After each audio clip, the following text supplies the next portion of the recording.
Magandang hapon, Pilipinas at buong mundo. Naitay Kapuso, pahiram po ng 20 minutes ng inyong hapon. Ako po si Boy, and welcome to Fast Talk with Boy Abunda. Sa lahat ng kasama ho natin sa Facebook at YouTube, sa lahat ng nakikinig po sa Dizzy Double B, welcome to the program. Umpisahan po natin ang ating kwentuhan sa isang napakalaki at napakasayang balita. Panalo po ang ilang Kapuso Stars at Kapuso Shows bilang national winners ng Asian Academy Creative Awards na in-announce kaninang tanghali lamang. Tinanghal na Best Actor in a Comedy Role si Michael V. para sa Pepito Manaloto. Best Actor na Leading Role si Cocoy De Santos para sa pelikulang Your Mother's Son. At Best Entertainment Host si Ding Dong Dantes for Family Feud. Palakpakan nun natin. Congratulations! Nanalo namang Best Comedy Program ang Pepito Manaloto, Best Adaptation of a Non-Scripted Format ang The Voice Generations. Best Children's Program ang I Believe. Best Anthology Program ang Magpakailanman. At Best Infotainment Program ang Kapuso Mo, Jessica Soho. Nanalo rin ang 24 Oras Reporter's Notebook, Biyahe ni Drew, Pulang Araw at Firefly. Makakalaban nila ang ibang national winners ng ibang Asian countries sa Gala Finals ngayong December sa SG, sa Singapore. Congratulations sa ating mga Kapuso. Magagaling ang ating pinag-uusapan, magagaling po na manlalaro ang ating mga bisita ngayong hapon. And they are volleyball superstars, Dina Wong, Ivy Lacsina. Thank you. Salamat. Nice meeting you, Ivy. Wow. Salamat. It is an honor. May nagsasabi na ang karamihan ng atleta ay mahusay sumayaw. Totoo? Sa akin ako, hindi. Hindi nga, mahusay. May alam lang po. May alam. Pero may rhythm, di ba? Patugtugin nyo nga. Para...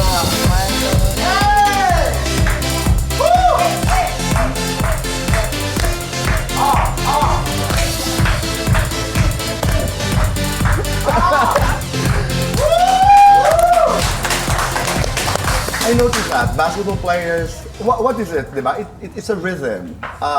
Maraming mahusay sumayaw. Opo. Di ba? Please, please. Thank you. Oo, maraming salamat. Thank you. Hindi ka hinikayat at any point in your life na sumali sa beauty contest? Meron pong mga nagsabi po sa akin, itry ko daw po. Yeah, pwede. Are you considering? Before po, nung di pa po ako nagva-volleyball, nag-runway po. Okay. You used to model. Ayaw mo nang balikan? Kung may chance, pwede naman po. You're open to that? Opo. Okay. Noong isang linggo, I had a chance to do an interview with EJ Obiena. Tapos isa sa mga tanong ko, sabi ko kasi di ba athletes, kahit pa paano are different from movie stars, from singers, from talk show hosts. Sabi ko, EJ, komportable ka ba sa kasikatan mo? Komportable ka ba sa fame? And sabi niya, hindi. Okay. I ask you the same question. You're big names in your field. I mean, you're superstars. You're valuable superstars. Pag sinabing Dina Wong, naalala ko yung pag-uusap natin, di ba?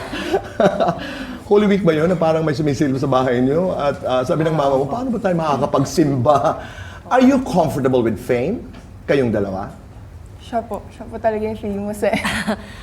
Ikaw din, Ivy, ha? Okay. I think you get used to it. Pero nung una nakakabigla, parang overwhelming siya.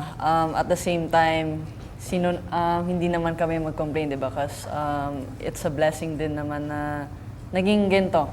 Ayan. Pero syempre, for me, I stay grounded pa rin. And How? like, for me, I remember where I came from, how I started, and who I was before. So, Babalikan mo yun, no? Opo. Dun Para talaga maalala ako. mo. Ikaw, Ivy? Siyempre nung first din po, parang nagulat po, ganyan. Pero yun nga po, never po nagreklamo kasi blessing po talaga siya sa life po namin, gano'n. And siyempre, parang nagulat po ako at the same time talaga kasi meron pong mga, parang private po yung life mo before, tapos biglang ang dami na pong nanghihimasok, ganun po. Pero syempre, nasanay na lang din po. Lahat ng public figures, lahat ng celebrities, may moments na napapagod talaga. Anong ginagawa niyo pag medyo pagod na? Na ayoko lang, dito lang muna ako. Ayoko magpakita muna. Kaya pa, Dina? Andito ba ako? Dito ba? Ibig sabihin yung kaya ba yung, dali, you know, I just want to be alone first. Ganun. Yes, Tito Boy. Parang ako, ang ginagawa ko is, or ginagawa namin is umaalis to the beach, out of the country. Okay. So, that's where we find our peace na parang we take a breather and then iisipin namin lahat ng mga bagay tapos ayun, balik kami ng trabaho pag uwi. You know, in my conversation with EJ, napag-usapan din namin na pareho pala yung kanyang mga magulang. Do you know him? Opo. Yes, Napakabait. Opo, opo. Really nice guy. Okay, he will be our featured artist, but guest. So My Mother, My Story, ngayong darating pong linggo at 3 o'clock in the afternoon, My Mother, My Story is with EJ Obiena and his mother, Jeanette.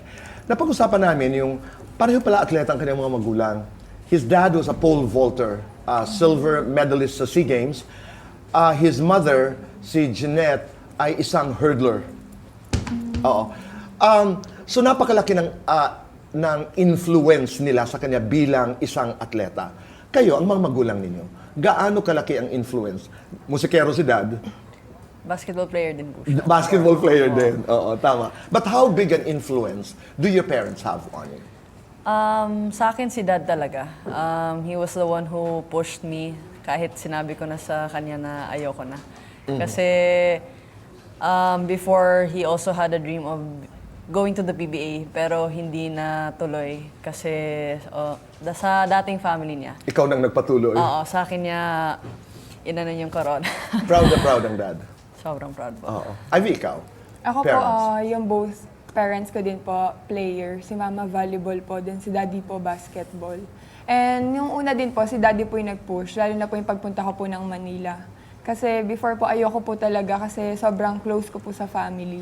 Pero sabi niya po sa akin, parang dahil nga po parang medyo hirap po kami sa buhay nun, parang sabi niya, malaking opportunity daw po sa akin. Kaya tinry ko po kahit na sobrang sakit po sa akin na lumayo. Ngayon, sa estado ninyo, hanggang saan nakikialam ang inyong mga magulang? Pagdating sa mga desisyon, halimbawa sa volleyball, lalo na ikaw, parang, I have a friend who said, alam mo si Ivy, ikaw daw yung pinakamadalas pirate or something. I mean, I didn't understand that. But, ngayon sa mga desisyon nyo sa buhay, pagdating sa inyong karera, nakikialam sila?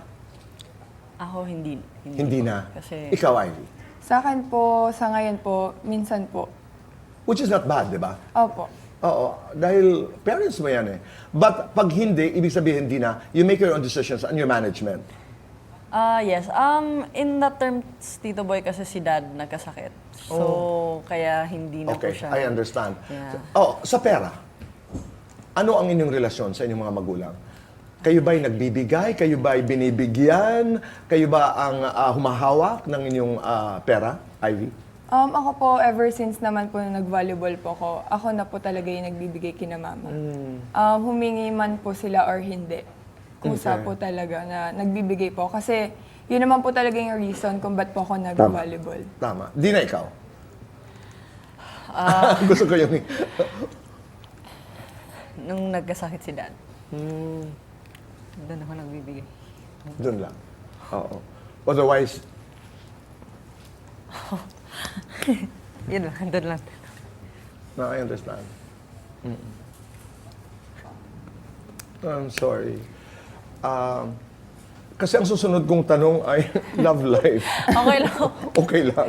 Nakikialam. kasi. I mean, nagko-comment. Okay lang po. I mean, importante ba na kilala nyo ang mga magulang? I mean, nadala mo na ba si Ivy sa dad, you know, etc.? Yes, Tito Boy. Parang every Christmas nung dinadala ko po siya sa probinsya po namin. So, na-meet niya na yung family ko, even yung family ng mom ko po. Tsaka, nakapunta na rin siya sa bahay namin mismo. Ikaw ay? Gaano kahalaga yung opinion ng pamilya? Madami po kasi pinagdaanan yung sa amin sa side ko po. Kasi before po yung mga naging past ko po is parang nakikita po ko lagi ni mama na sobra po akong nai-in love. So parang ayaw na po niya ako ulit bumalik sa... So in the beginning, ayaw nila kay Dina? Opo. Ayaw nila kay Boss D? No, ayaw talaga. Opo. Alright. Paano? Parang, parang sa social media, ganyan, parang ayaw po ni Mama nakakita ng mga pictures namin together. Or pag nagkakausap po sila ni Mama, parang makikita ko po talaga na parang ayaw niya po. Paano At nabago? first po, parang nakikita naman po niya na masaya po ko and pinaglalaban ko po talaga siya. Alam mo why I'm very emotional and I was looking at you.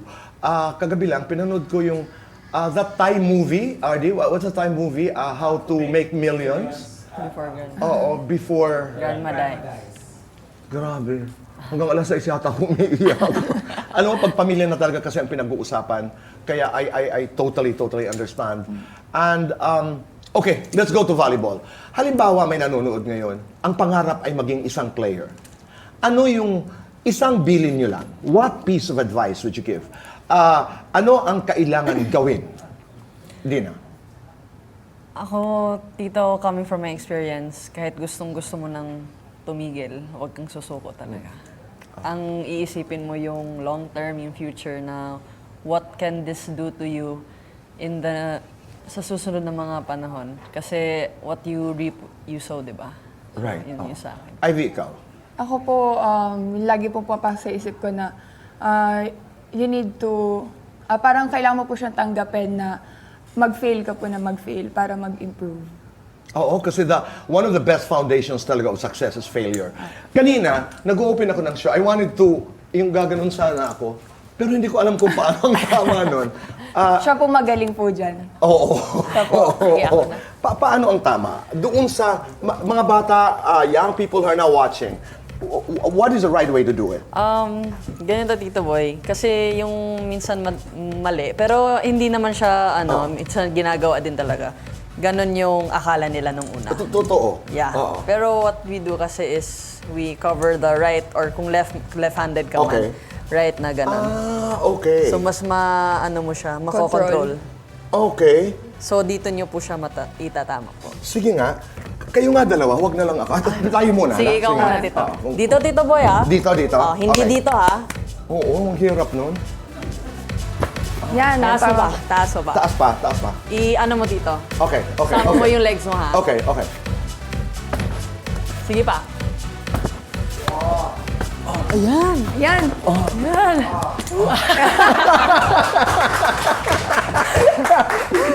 Fast talk na lang ho ako. Salamat, Ivy. Let's do fast talk. We have 2 minutes to do this and our time begins now. Dina, volleyball, basketball. Volleyball. Setter, libero. Setter. Serve, receive. Serve. Maangas, maharot. Maangas. Halik, yakap. Halik. Kung ice cream si Ivy, anong flavor? Chocolate. Sweet Ivy o poison Ivy? Poison, Ivy. Ivy, panalo sa game o panalo sa love life? Panalo sa game. Bakit? Kasi po, support naman po siya sa akin lagi. Gold medal o gold bar? Gold medal. Spiker, blocker? Spiker. Blinak mo sa social media, mga ilan na? Madami na po. Kung superhero si Dina, anong power meron siya? Yung powers po ni Batman. Oh, wow, pareho sa inyo, for the both of you. Sino ang boss? Ako. Sino ang mas magaling sa volleyball? Siya po. Sino ang mas magaling humalik?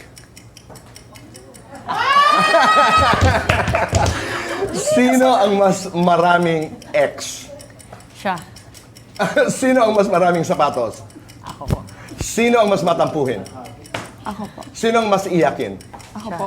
Sino ang mas pasaway? Ako po. Sino ang mas clingy? Siya po. Ako po.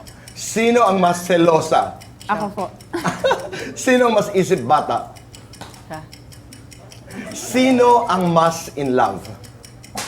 Both. One word, describe each other. Ako po, everything. Everything din. Gaya ka? Is that lights on or lights off? Lights on. Lights on. Happiness or chocolates? Happiness. Happiness. Best time for happiness? Anytime. Fitness. Say this to each other. Winner ka dahil? Winner ka dahil ikaw nanalo sa puso ko. Ivy ka. Wala na po, uwi na po tayo. Winner ka dahil mahal kita. Ilang katanungan. Number one, gaano kadali, gaano kahirap sabihing panghabang buhay ito? Pangalawa, I really wanna know, kaya ba natin ang makapasok ang volleyball sa Olympics in 2028? Kung ang inyong relasyon ay volleyball, sino ang setter at sino ang spiker? Ang kasagutan po sa magbabalik ng Fast Talk with Boy Abunda.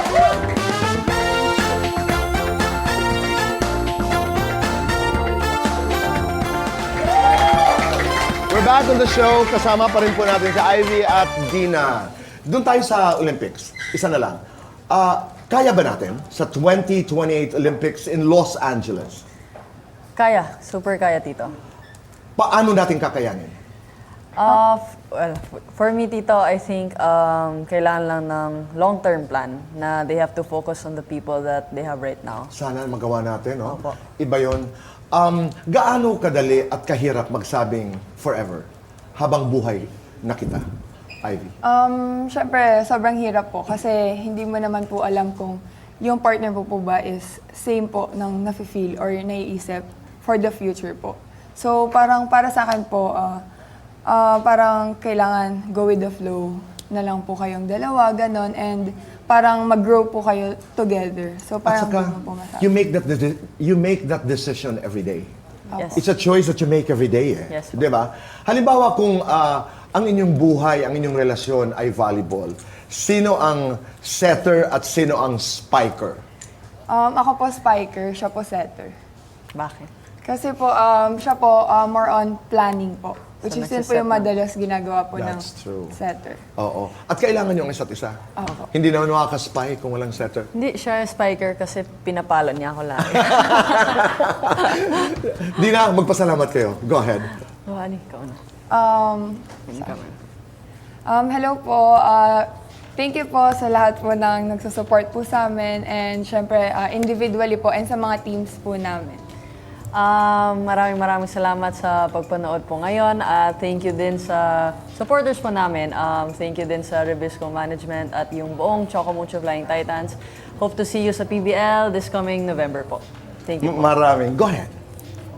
Hello po sa Akari. Okay. Sa Akari Maraming Management po. salamat. My Mother, My Story po will happen Sunday. I'm sorry, kanina sinabi ko 3 o'clock. I'm sorry. My Mother, My Story with EJ Obiena and his mother, Jeanette Obiena. That's 2 o'clock in the afternoon, Sunday, September 29.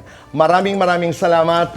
Naitay Kapuso, maraming salamat po sa inyong pagpapatuloy sa amin, sa inyong mga tahanan araw-araw.